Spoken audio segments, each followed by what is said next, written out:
창세기 12장 1절부터 3절 말씀을 다 찾으셔서 우리 한 목소리로 같이 읽겠습니다. 같이 읽습니다.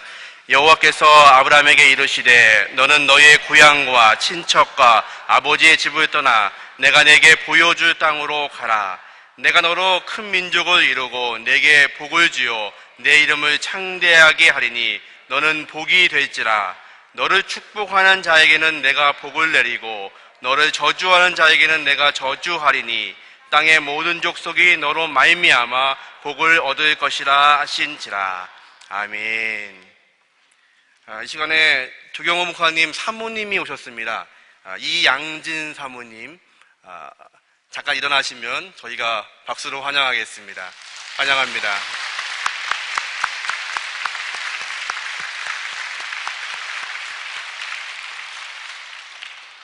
이 시간 조경호 목사님 나오셔서 말씀 전해주시겠습니다. 나오실 때 큰 박수로 맞이해 주시기 바랍니다.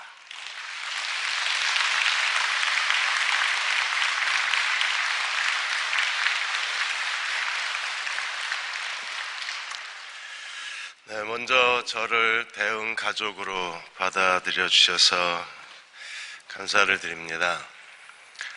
교회가 그리스도의 몸이기 때문에 대응교회의 결정을 주님의 뜻으로 알고 저는 많이 부족한 사람입니다. 하나님께서 부르셨다는 소명을 가지고 여러분과 함께 마지막 때 대응교회의 새로운 사명을 위해서 저도 최선을 다하고 힘을 다해서 섬기도록 그렇게 하겠습니다. 제가 산호세 중앙교회 처음 청빙되어 갔을 때는 3개월 기간을 드렸습니다. 왜냐하면 그분들도 저를 잘 모르고 저도 그분들을 잘 몰라서 3개월 우리 같이 지내보고 지낼만 하면 그때 취임 예배하자. 그래서 3개월 뒤에 3개월이 아니고 6개월 뒤에 다시 재신임을 받고 취임을 했던 기억이 납니다. 혹시 여러분도 그렇게 원하시면 6개월 뒤에 한번 같이 지내보고 지낼 만한 사람인가 한번 살펴보시고 우리가 함께 하나님 나라를 위해서 동역할 수 있겠다 그런 생각과 확신이 들면 그때 저희들이 다시 출발해도 늦지는 않으리라고 생각을 합니다. 하나님이 우리에게 주신 만남을 소중히 여기고 하나님을 섬기는 일에 저희들의 남은 생애를 다 쏟아붓는 저와 여러분이 되시기를 주의 이름으로 기원합니다. 수요일 예배는 믿음의 여인들이라는 주제를 가지고 제가 취임할 때까지 수요일 날 와서 성경에서 하나님의 뜻을 이룬 믿음의 사람들을 같이 함께 생각하는 시간을 갖겠습니다. 오늘 그 첫 시간으로 아브라함과 사라에 대한 이야기를 창세기 말씀을 통해서 나누고자 합니다.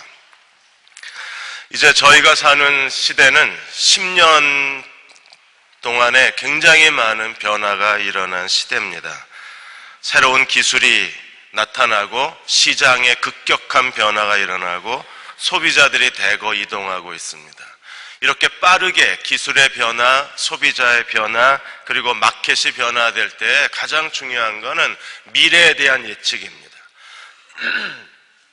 미래에 대한 예측이 뛰어나는 사람들이 다른 사람보다 더 많은 기회를 보고 다른 사람보다 더 성공의 기회를 얻어낼 수 있어요.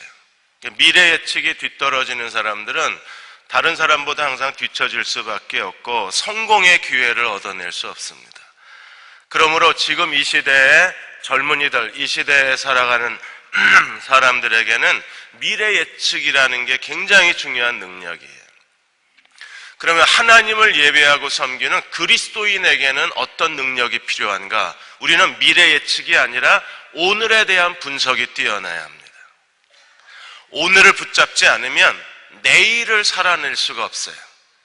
예수께서 마태복음 6장 33절 34절에 너희는 먼저 그의 나라와 그의 의를 구하라. 그리하면 이 모든 것을 너희에게 더하시리라고 약속해 주셨습니다.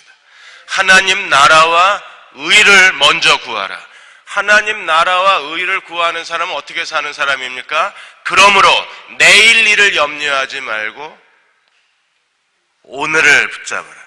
내일 일은 내일 염려할 것이요 한날의 괴로움은 오늘의 족하다 그래서 하나님 나라와 그 의를 구하라. 그리고 말씀하시기를 내일 일을 염려하지 말고 오늘의 염려에 족하다. 오늘을 붙잡으라고 주님이 말씀하셨기 때문에 믿음으로 사는 사람들, 자신의 인생을 하나님께 의탁한 사람들, 하나님이 나의 길이요, 나의 진리요, 나의 생명이시라고 고백한 사람들은 오늘을 사는 사람들이에요.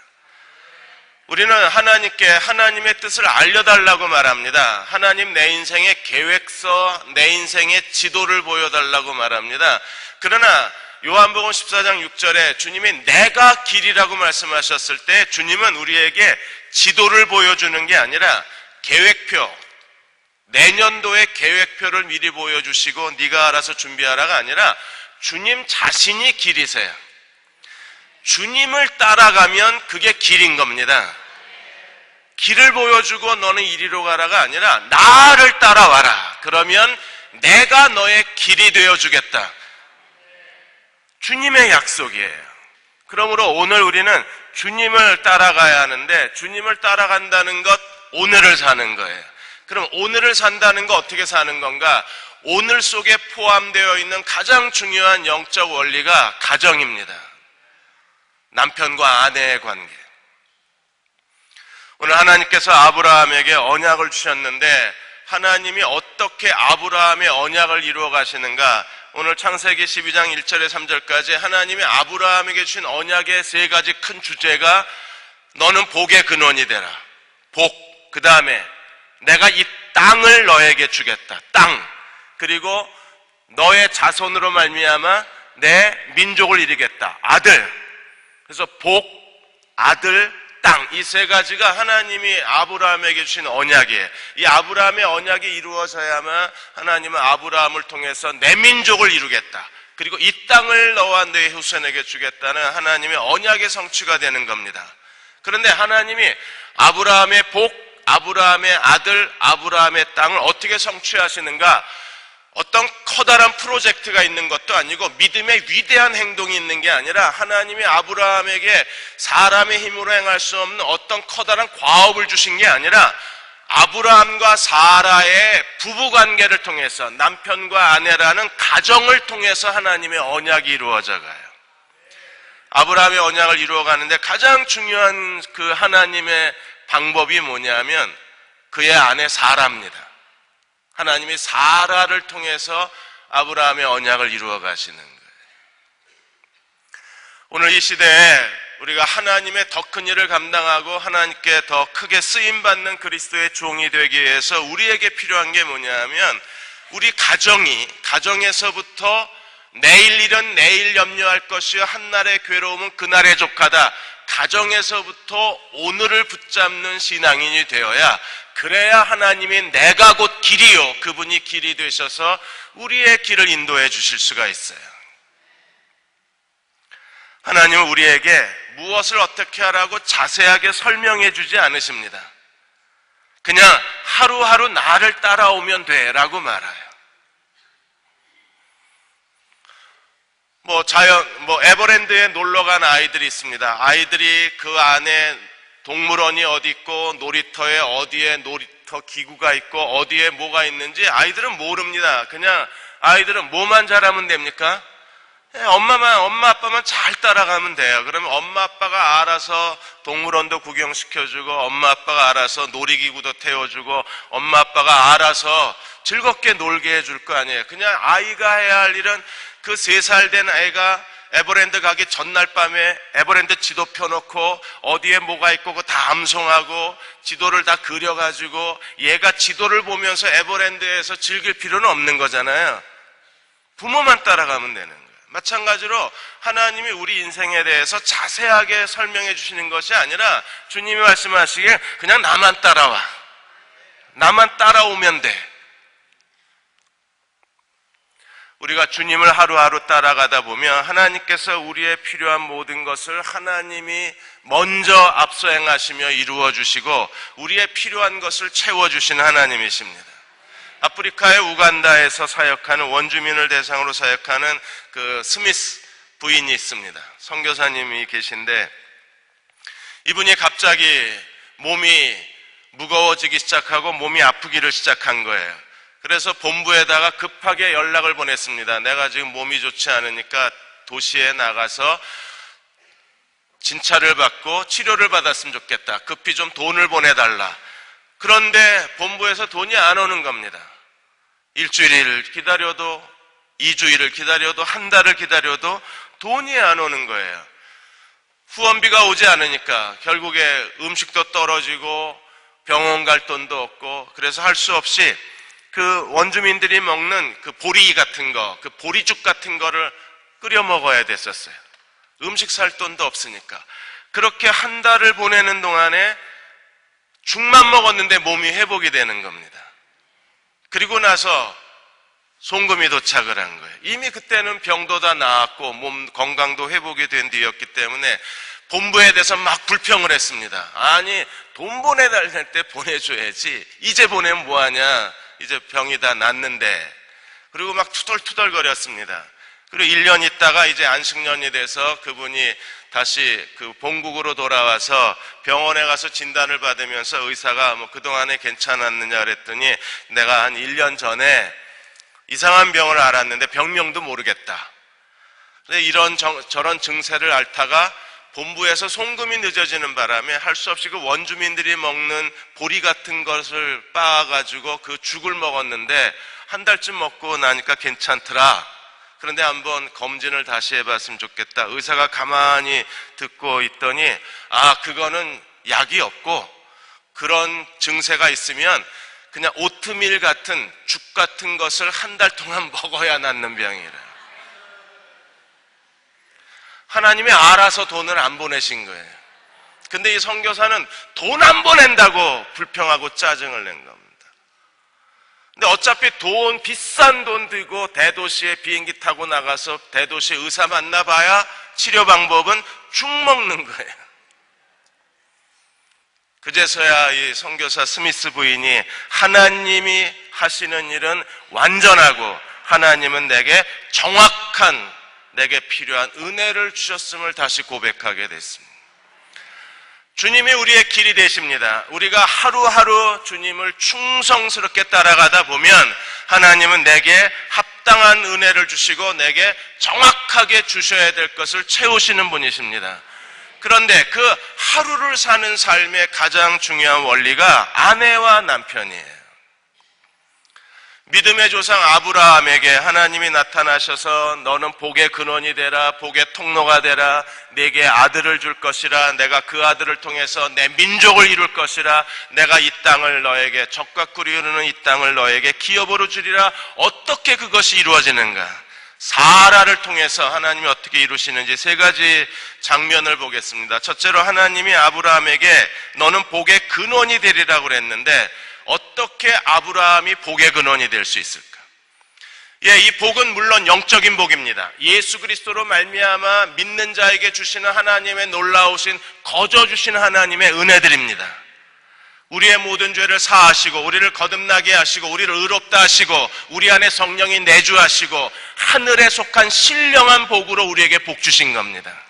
그러나 이 아브라함에게 약속하신 이 하나님의 복은 이런 영적인 복을 의미하기도 하지만 그 당시에 그 가나안 땅에 있는 고대 주변 국가 민족들에게 하나님의 복을 가시적으로 보여줄 필요도 있어요.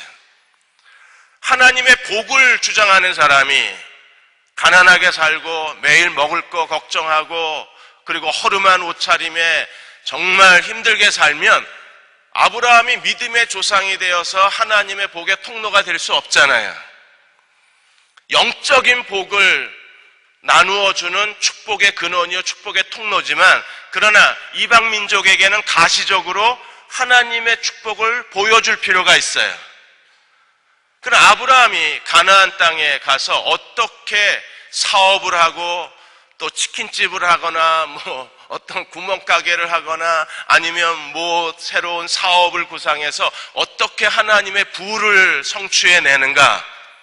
여러분 아브라함이 어떻게 하나님의 부를 축적해냅니까? 여러분 13장에 가보시면 13장 2절에 아브라함에게 가축과 은과 금이 뭐하였더라? 풍부하였더라. 얼마나 많았으면 롯의 목동 소떼 양떼하고 아브라함의 소떼 양떼가 그 땅에 같이 공존하기가 어려운 상황이 됐어요.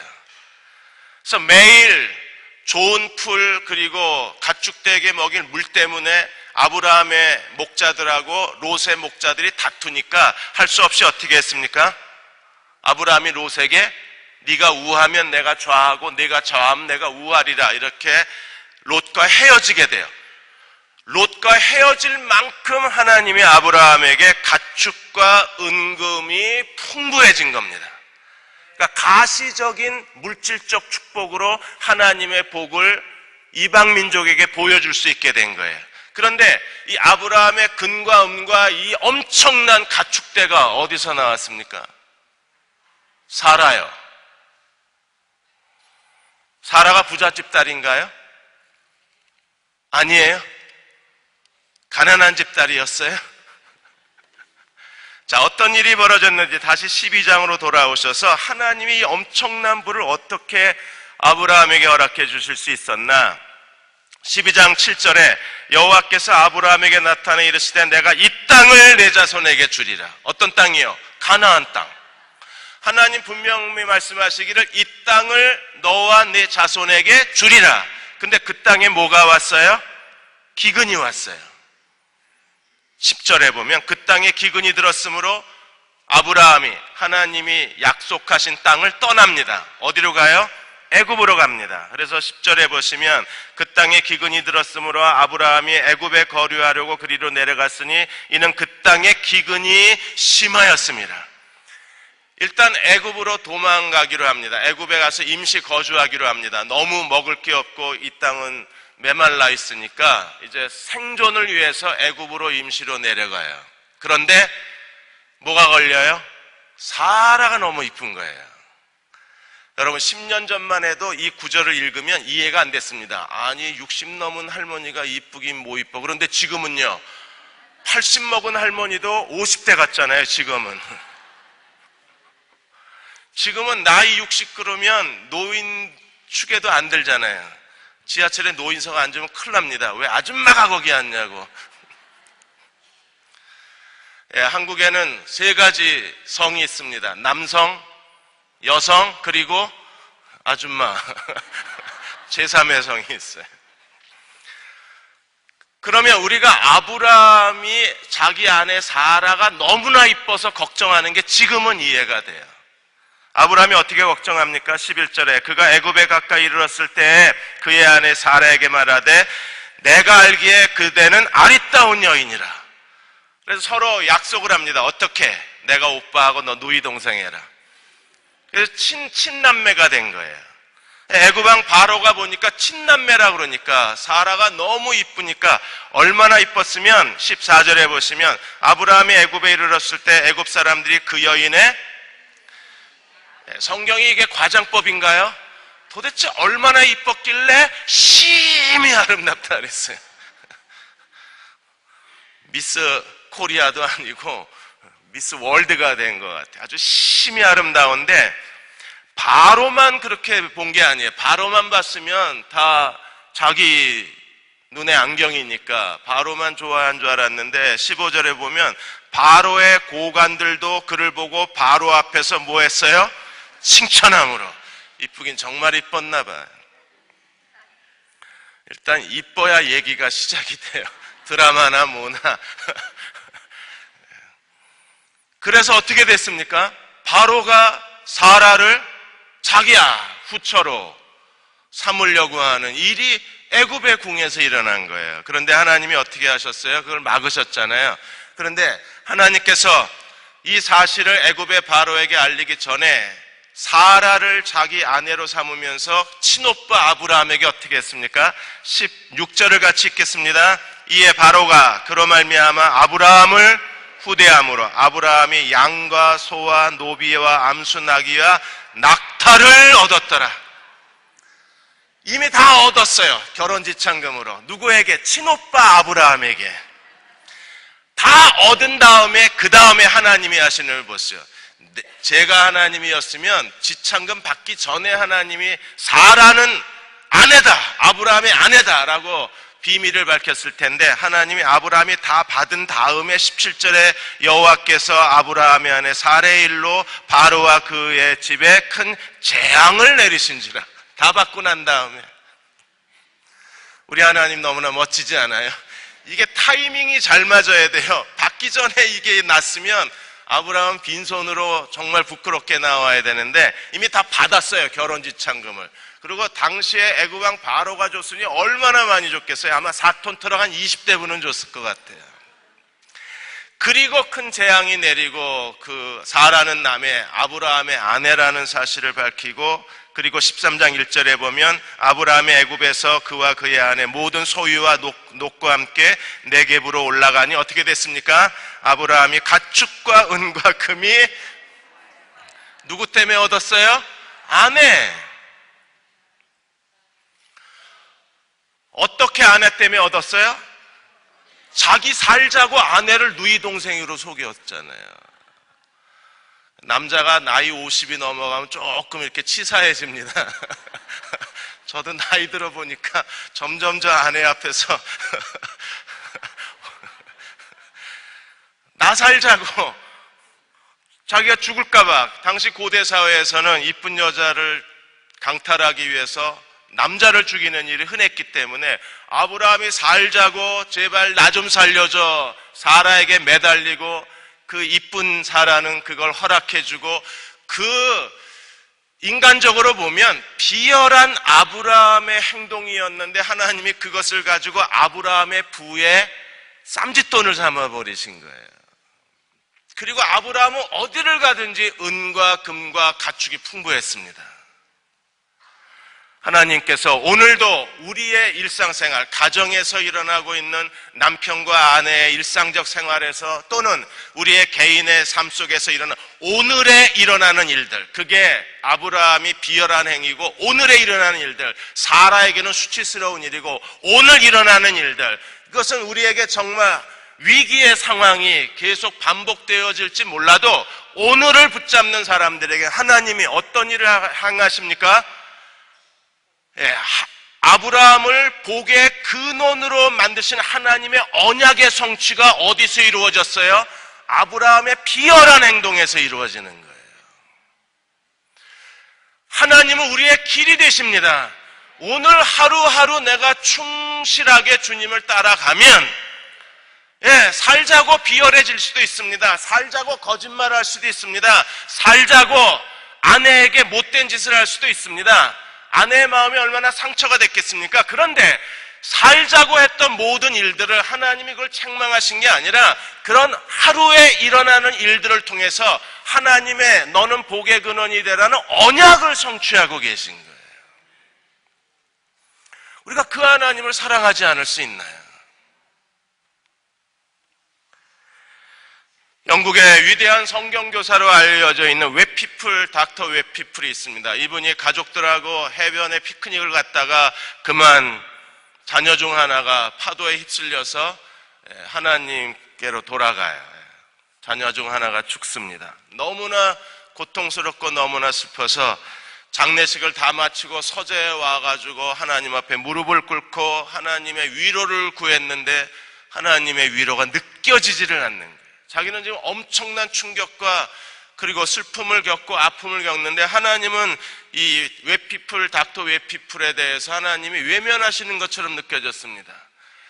한참을 기도하다가 다시 눈을 들어서 자기 서재에 걸려있는 액자를 봤는데 그 액자에는 내 은혜가 내게 족하도다, 바울의 고백이 써있는, 내 은혜가 내게 족하다고 했을 때 그때 닥터 웨피플은 하나님 앞에 회개를 합니다. 하나님, 이미 내게 족하다고 내게 말씀하셨는데 내게 일어난 일이 내게 족하다, 내 은혜는 항상 내게 족하다, 내게 어떤 고통스러운 일이 일어나고 내게 어떤 아픔이 일어나고 너에게 어떤 슬픈 일이 일어나고 너에게 어떤 그 비현실적인 일이 일어난다고 할지라도 그 모든 내게 일어난 일 가운데에서 내 은혜는 언제나 내게 족하다, 하나님 말씀하셨는데 내가 하나님의 그 말씀을 의지하지 못하고 하나님의 위로를 구한 것을 용서해 주십시오.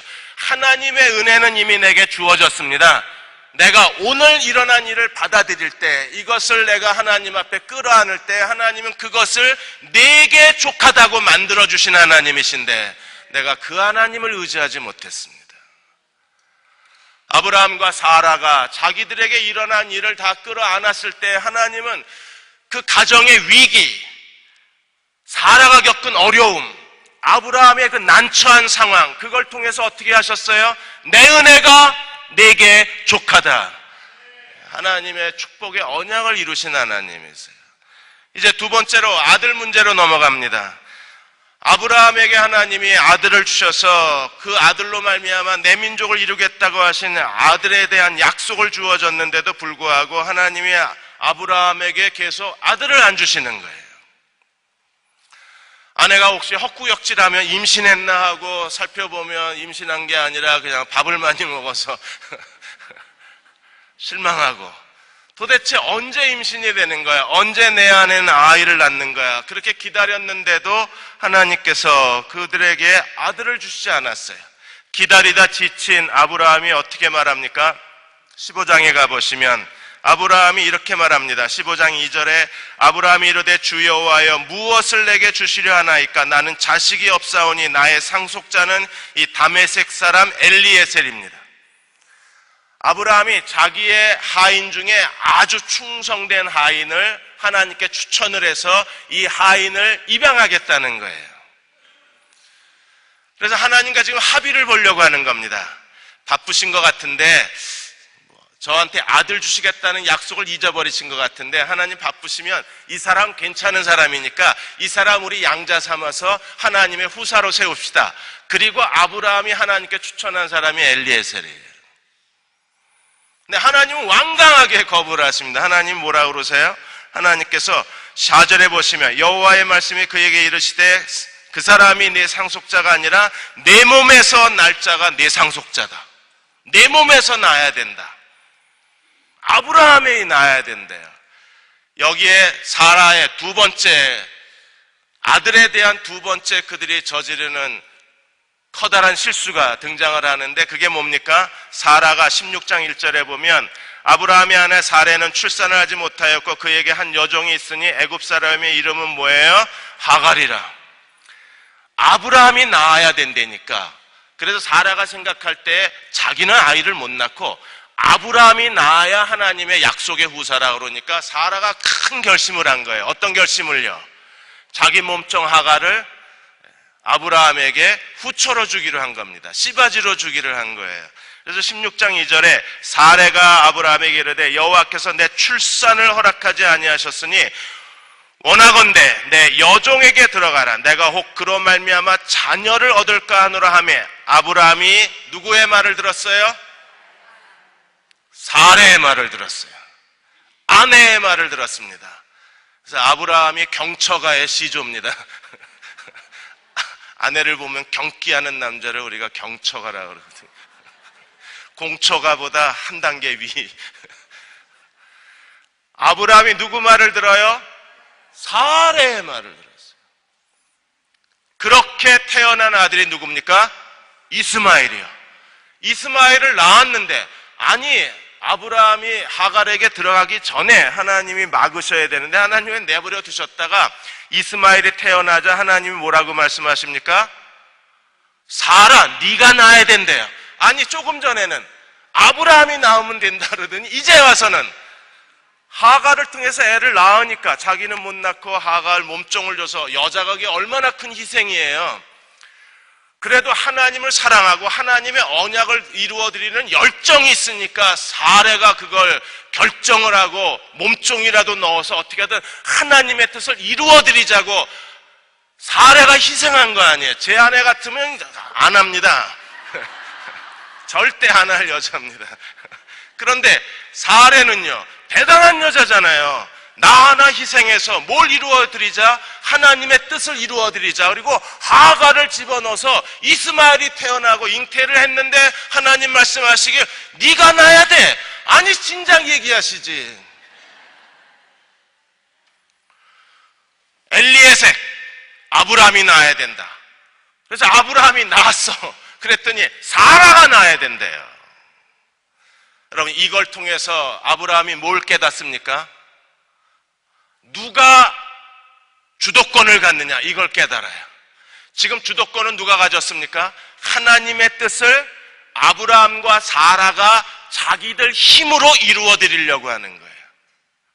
근데 하나님이 원하시는 건 뭐였습니까? 사람이 주도권을 갖는 게 아니라 사람은 자기를 포기하고 누가 주도권을 가져야 돼요? 하나님이 주도권을 가져야 되는 거예요. 아브라함이 이 믿음을 배우는데 결정적 사건이 이스마엘 사건입니다. 여기서 아브라함의 자아가 깨져요.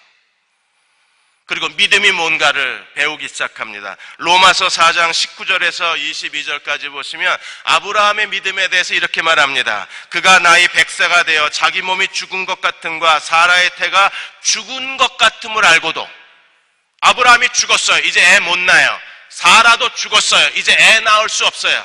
생물학적 관점에서 아브라함이나 사라나 이제 아이를 낳을 수 없습니다. 이제 도저히 불가능한 거예요. 그런데 죽은 것 같음을 알고도 아브라함이 믿음이 약하여지지 아니하고 믿음이 견고하여져서 깨달은 거예요. 뭘 깨달았습니까? 하나님의 약속은 하나님이 이루신다는 걸 깨달은 거예요. 하나님은 기다리고 계셨습니다. 뭘 기다리셨어요? 자기들 힘과 노력과 방법으로 뛰어다니는 걸 멈출 때까지 기다리고 계신 거예요. 하나님이 왜 우리의 기도를 응답하지 않으시나요? 그렇게 오랫동안 금식하고 기도하고 철야하면서 하나님께 간구했는데 왜 하나님이 오늘 우리의 기도를 응답하지 아니하십니까?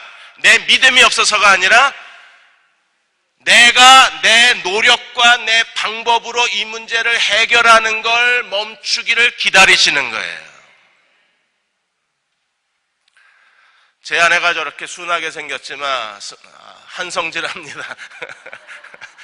아이들이 이제 20대 애들이니까 늦게 들어오잖아요. 그러면 제가 산호세에 있을 때 전화가 오면 아내의 목소리가 벌써 이렇게 슬픔에 젖었어요. 분명히 애들한테 또 무슨 일이 생긴 겁니다. 아이들이 그렇게 막 늦게 다니고 부모 보기에 이렇게 마음에 들지 않게 행동하는 거에 대해서 막 못 견뎌해요. 엄마가 이렇게 통제를 해야 되는데 얘네들이 엄마 통제권에 벗어나면 이게 아이들에 대한 분노가 되고 아이들에 대한 슬픔이 되고 아이들에 대한 못다한 애정이 돼버리는 거예요. 그러면 제가 아내한테 얘기합니다. 하나님께 맡기라고. 못 맡겨요. 막 새벽 2시, 3시가 돼도 잠을 못 자요. 애들이 안 들어오니까. 저는 그냥 자거든요. 근데 아내는 못 자요. 그러더니 지금은 잘 자요. 저보다 먼저 자요. 이제는 완전히 배웠어요. 하나님이 그걸 배우게 하시려고 아이들이 그렇게 방황의 시간이 있었어요. 그런데 엄마가 일찍 자니까 이제 애들이 늦게 안 다녀요. 재미가 없으니까. 엄마가 막 와! 이래야 애들이 늦게 오는데 엄마가 일찍 자니까 애들도 일찍 들어와요. 왜 이런 일이 일어나요? 배우라고. 뭘 배워요? 사라가 낳아야 돼요. 아브라함이 딴 여자하고 낳은 아들을 하나님이 약속의 씨로 만드실 수가 없는 거예요. 반드시 누가 낳아야 돼요? 아브라함과 사라가. 그걸 깨닫게 하는 과정에서 엘리에셀 지나가고 이스마엘 지나가고, 그리고 17장 1절에 아브라함 나이 99세 때에 하나님이 아브라함에게 이렇게 말씀하셨어요. 같이 한번 읽어볼까요? 아브라함이 99세 때 여호와께서 아브라함에게 나타나서 그에게 이르시되 나는 전능한 하나님이라. 너는 내 앞에서 행하여 완전하라. 나는 전능한 하나님이다. 전능하신 하나님이 왜 지금까지 아무것도 안 하셨어요? 네가 그만둬! 그러면 내가 할게. 아브라함이 그만둘 때까지. 그만둔다는 게 뭡니까? 아브라함이 자기 몸에 죽은 것 같은가, 사라가 태가 다쳐서 사라의 몸이 죽은 것 같이 될 때까지 기다리신 거예요. 그 나이가 99세인 겁니다. 99세가 되자 하나님이 나는 전능한 하나님이라. 하나님이 전능하신 하나님인 걸 믿으십니까? 근데 왜 아무것도 안 하세요? 내가 아직도 뭔가 할 의지가 남아있어서 그래요. 이스마엘을 자꾸 낳아. 그만 낳으세요, 이스마엘. 약속의 씨 아닙니다. 우리가 멈추고 누굴 의지하면, 하나님을 의지하면 그때 하나님께서 우리에게 누구를 주세요? 약속의 아들 이삭을 주셔서 하나님의 민족을 이루어가게 하시는 거예요. 그러므로 우리는 조지 물러처럼 가끔씩 가다가 생각해야 돼요. 왜 안 되지? 왜 기도가 응답되지 않지? 뭐가 문제지? 어디서 막혔을까? 대부분 얻어 막혀요? 사례의 말을 들으니라. 여기서 막혀요. 아직도 뭔가 인간적 방법이 남아있고 아직도 뭔가 자기가 문제를 해결해. 내가 문제를 해결해야 되기 때문에 우리의 마음에 뭐가 가득 찹니까? 염려와 근심이. 내가 해결해야 되니까. 그러나 하나님이 해결하시고 하나님께 이 문제를 의탁했다면 우리는요, 평안과 기다림이 있어요. 내 마음에 염려로 가득 찼다는 것은 아직도 문제 해결의 주관자가 누구예요? 나예요. 그러나 하나님이 이 문제의 주관자이심을 믿는다면 우리는 얼마든지 평안할 수 있어요. 삶을 포기한 사람이 아닙니다. 삶을 살 줄 아는 거예요. 믿음으로 살 줄 아는 사람이 되는 겁니다. 한국인에는 잘 알려져 있지 않지만 미국 사람들에게나 많이 알려진 마이크 일리치라는 사업가가 계십니다. 이분이 워낙 프로야구 선수였어요. 디트로이트의 타이거즈 프로야구 팀의 메이저리그가 아니라 마이너리그에서 뛰다가 발목 부상으로 야구 선수를 접어야 됐었습니다. 야구만 그의 인생의 전부였는데 야구를 그만두고 나니까 갑자기 자기가 뭘 해야 될지 모르는 거예요. 그러던 가운데 어떤 사람이 그 알루미늄으로 만든 그 새롭게 그 미국 집집마다 그걸 막 갈았을 때인데 그 챙 사업을 하자. 그래서 세 사람이 같이 공동 투자해서 세 사람이 정직하게 지분을 3분의 1씩 나눠 갖고 알루미늄 챙 사업을 했는데 이게 아주 떼돈을 버는 겁니다. 돈이 많이 벌리니까 두 사람이 공모하고 127을 내쫓아 버렸어요. 60% 지분을 가지니까 127을 그냥 내보내 버렸습니다. 그러니까 사업한다고 다 쏟아부었는데 자기는 이미 발목 부상으로 장애를 입었고 자기의 꿈은 접었고 사업을 했는데 이렇게 사기를 당해가지고 모든 걸 다 잃어버렸고 할 게 없는 겁니다. 그때 아내가 음식을 잘하고 아내가 피자를 잘했기 때문에 아내에게 도움을 구해요. 일리치가. 당신 나하고 피자 가게 해보자. 당신 피자 잘하니까. 근데 가게 얻을 돈도 없는 겁니다. 은행에는 빚이 쌓여 있고 그리고 사람들은 빚 갚으라고 매일 난리를 치고 사무실을 얻을 돈도 없으니까 그래서 생각한 게 뭐냐 하면 피자 배달 서비스를 시작한 거예요. 그래서 미국에서 처음 피자 배달 서비스를 시작한 게 일리치입니다. 한국은요, 배달의 민족답게 우리는 뭐든지 다 배달해 먹는데 미국에서 처음 이 배달의 민족을 시작한 사람이 마이크 일리치예요. 이게 빅히트를 친 겁니다.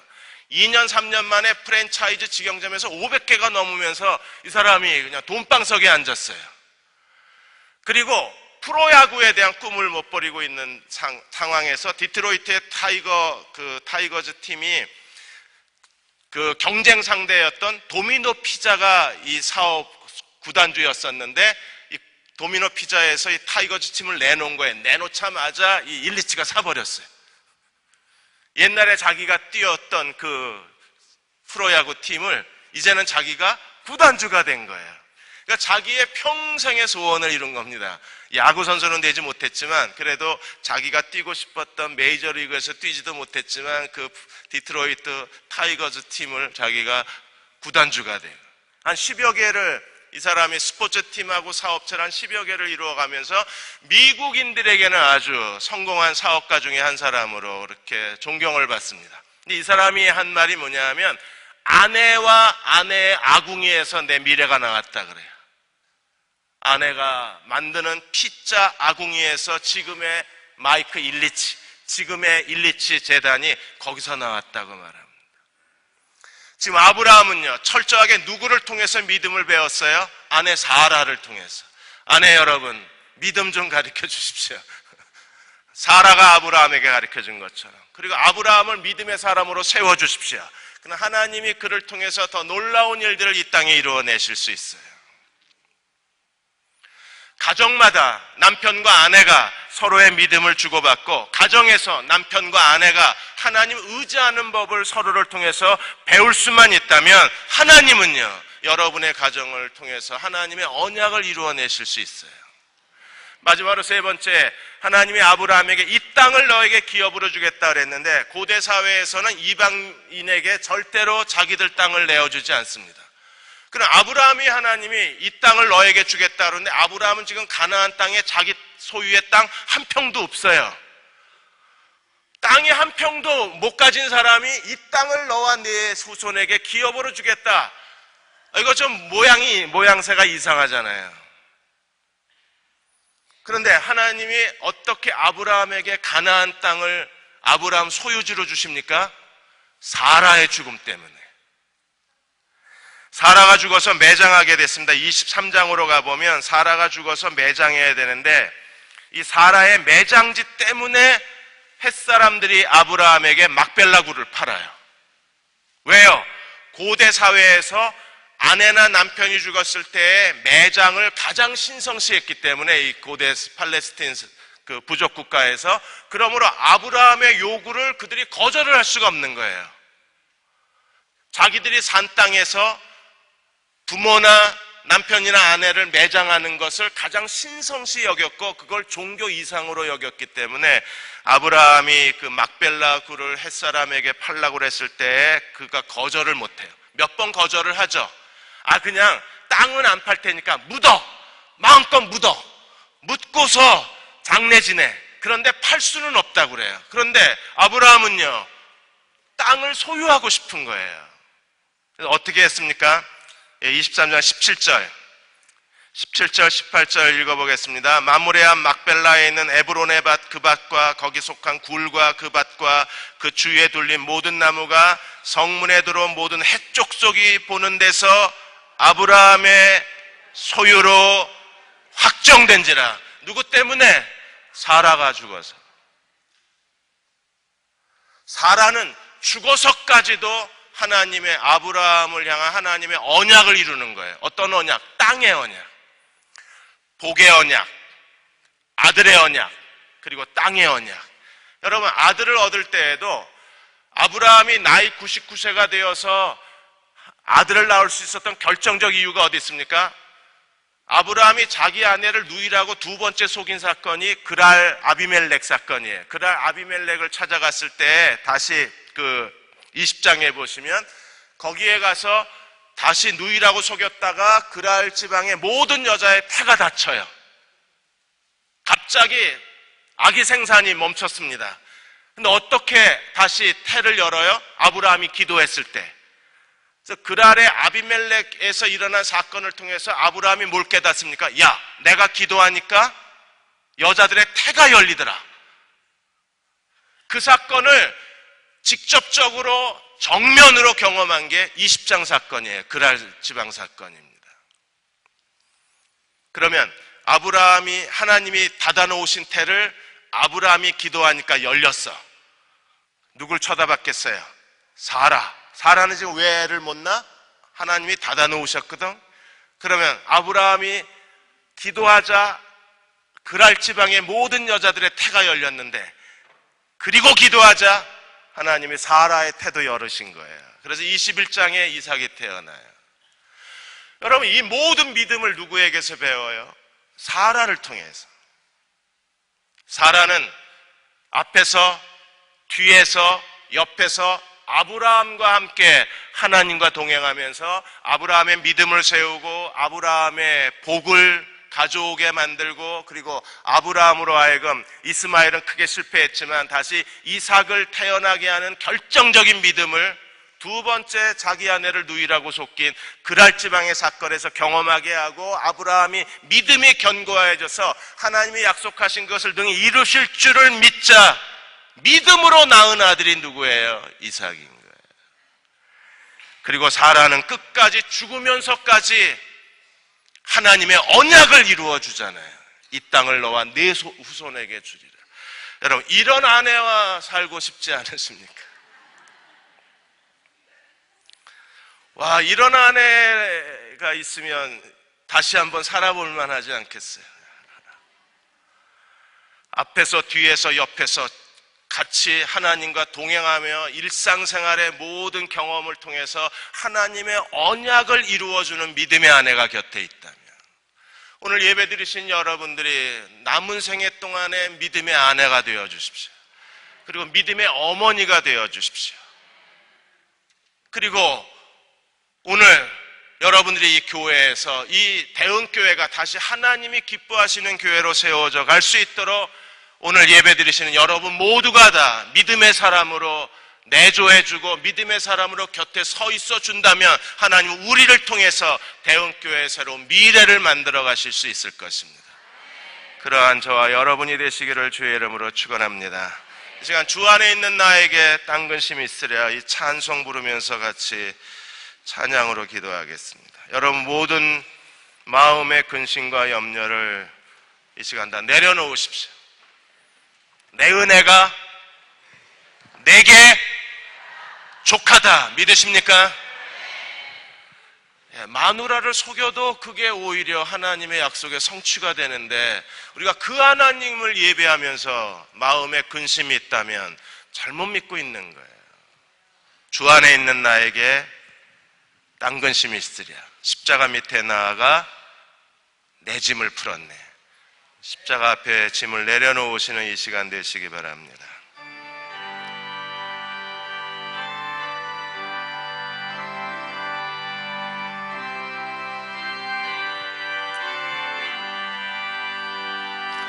주 안에 있는 나의 딴 근심이 있으랴,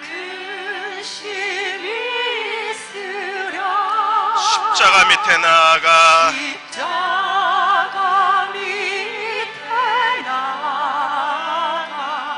내 짐을 풀었네. 주 안에 있는 나에게, 주 안에 있는 나의 딴 근심이 있으랴, 있으랴. 십자가 밑에 나아가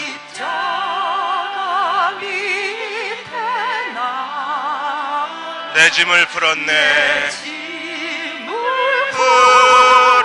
아멘. 그렇게 주옵소서. 주님을 찬송하면서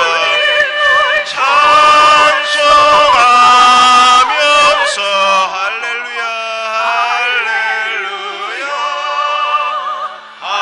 할렐루야. 내 앞길 멀고 옴에도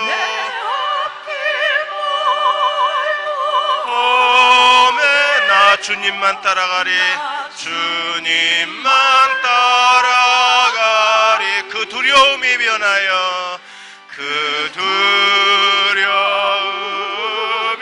변하 내 기도 되었고,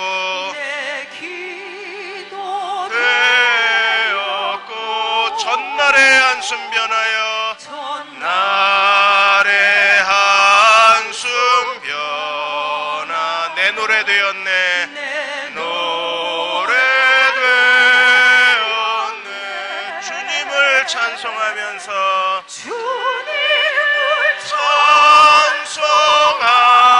찬송하면서 할렐루야, 할렐루야, 할렐루야. 내 앞길 멀고 옴에도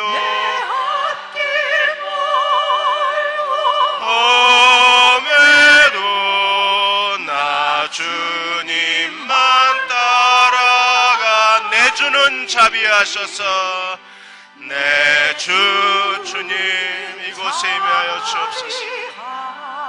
늘 함께 계시고, 함께 계시고, 내 궁핍함을 하시고, 함을 하시 늘 채워주시네. 채워주시네. 내 주는 자비하셔서, 내 주는 자비하셔. 늘 함께 계시고, 함께 계신 내 궁핍함을 하시고, 내 궁핍함을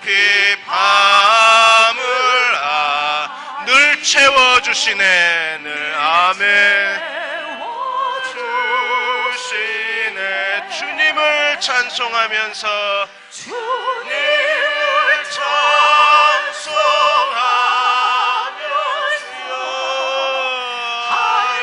할렐루야 할렐루야 내 앞길 멀더라도 나 주님만 따라가리. 이 시간 우리 함께 기도하겠습니다. 하나님, 주님이 나의 길이십니다. 내 앞길 멀고 험해도 나 주님만 따라가겠습니다.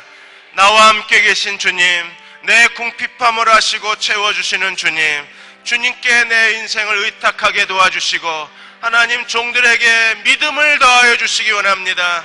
하나님과 함께 동행하는 법을 배우게 해 주옵소서. 오늘을 사는 법을 배우게 해 주옵소서. 하나님의 언약을 드리는 저희들을 가정이 되게 도와주옵소서. 함께 통성으로 기도하겠습니다. 아버지 하나님, 우리에게 긍휼하심을 베풀어 주시기 원합니다. 주여, 우리에게 말씀하여 주셔서 저희들 믿음이 오직 하나님께 있게 도와주시고 더 이상 사람의 방법이나 사람의 생각을 의지하지 않게 도와주시고 오직 하나님만을 바라볼 수 있는 저희들 모두가 될 수 있도록 주여 역사하여 주시기 원합니다. 아버지, 우리의 믿음 없는 것을 도와주시고 하나님, 우리의 하루하루를 하나님 앞에 헛되이 낭비하지 않게 도와주시고 주여를 소중히 여기며 살아가는 종들이 되게 도와주시옵소서.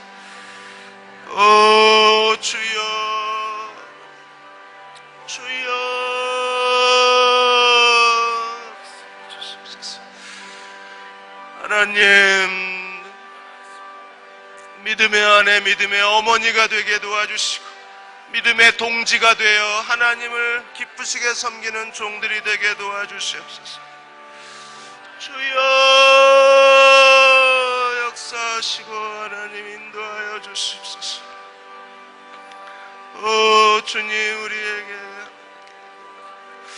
믿음이 무엇인가를 가르쳐 주시고 하나님과 동행할 줄 아는 저희들 되게 도와주시옵소서. 이 시간 우리 한 번 더 기도하겠습니다. 하나님은 아브라함과 사라의 일상적 생활을 통해서 하나님의 거룩하고 놀라운 언약을 이루어 가신 하나님이십니다. 오늘 우리의 하루의 일상생활도 하나님의 언약을 이루어 드리는 날들이 될 수 있습니다. 하나님, 나의 하루가 하나님의 언약을 이루어 드리는 날이 되게 도와주옵소서. 나의 일상생활의 모든 행위를 통해서 하나님이 일하시는 날이 되게 해주시기 원합니다. 나 혼자 사는 날이 아니라 하나님이 일하시는 날이 되게 도와주옵소서. 나의 오늘이 하나님의 날이 되게 하여 주옵소서. 나의 오늘을 통해서 하나님의 뜻이 이루어지게 해 주옵소서. 우리 간절히 통성을 한 번 더 기도하겠습니다. 아버지, 이 밤에 이 시간에 하나님 종들의 기도를 들어주셔서 아버지, 우리의 하루하루의 삶이 주여 하나님의 뜻을 이루어드리는 날들이 되게 도와주시옵소서. 나의 하루를 주께 의탁합니다. 주여 하나님, 우리를 가르쳐 주시고 깨닫게 하여 주시고 알게 하여 도와주소서. 주여 말씀하시고 인도해 주시옵소서. 하나님, 나의 하루가 하나님의 날이 되게 해주시기 원합니다. 나의 하루가 하나님 나라를 구하는 날이 되게 해주시기 원합니다. 나의 하루가 하나님의 뜻을 이루어드리는 날이 되게 해주어 주시옵소서. 나를 통하여 일하실 하나님의 손길을 보게 도와주시고 그 하나님과 동행하는 종들이 되게 도와주시옵소서. 오 주여 역사하여 주시옵소서. 우리 눈 감으시고 내주는 자비 하셔서 눈 감고 제가 가사 불러드리겠습니다. 늘 함께 계시고 내 궁핍함을 하시고 늘 채워주시네. 내주는 자비 하셔서 내주는 자비 하셔. 늘 함께 계시고 늘 함께 계시고 내 궁핍함을 아시고 내 궁핍함을 늘 채워주시네 늘 채워주시네 내 주와 맺은 언약은 내 주와 맺은 언약 영불변하시니 영불변하시니 그 나라 가기까지는 그 나라 가기까지 늘 보호하시네 늘 보호하면 주여 주님을 찬송하면서 주님을 주여 종들에게 믿음을 주옵소서 할렐루야 할렐루야 내 앞길